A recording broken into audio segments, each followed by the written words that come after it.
and Wajibari.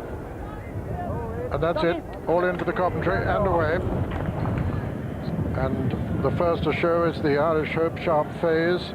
Sharp Phase going on in the early stages, and a blazing gallop too from Kanaska Dancer. Towards the right of the picture over on the far side is Polish Laughter, with the white face of Stonehatch showing over on the far side, but it's Sharp Phase and Jason Bean and Polish Laughter on the far side. Polish Laughter and Sharp Phase, these two disputing it. Kanaska Dancer on the near side. Pulling double over on the far side is Stonehatch, with Jiva Reba just in behind him, and towards the near side, Crazy Paving, as they race now towards the halfway mark in the Coventry Stakes. And as they do so, Polish over on the far side, Polish Laughter in the center, Sharp Phase, these two still disputing it, with Stonehatch improving all the time over on the far side, showing there with his white face. On the near side, Crazy Paving, and now Stonehatch coming to challenge the leaders as they race down to the furlong pole. And Wajiba Reba coming between horses to put in a challenge too. It's Stonehatch now from Wajiba Reba.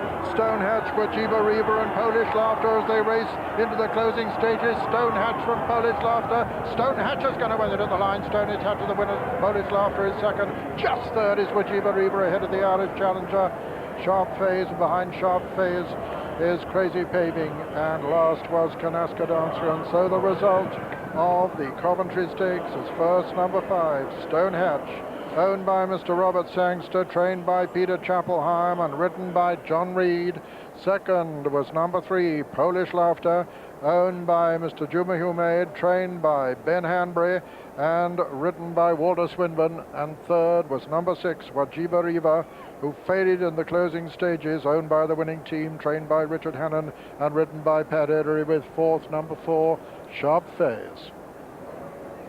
Stonehatch getting an immediate 20-to-1 quote for the 2,000 guineas from Hills, who laid 25-to-1 after his York debut win, and a 50,000-to-3 yesterday. Very impressive winner indeed, because he was being held up all the time by John Reed. Came there in the closing stages, never really looked like getting run over until Wajiba Riva delivered quite a significant challenge, which he didn't really go through with, or wasn't able to go through with, I should say, to be fairer to him. Anyway, Stonehatch the winner. Yes, this was a pretty good performance. As Peter said, he was always pulling over his rivals. Ground didn't perhaps entirely suit him when he pulled down.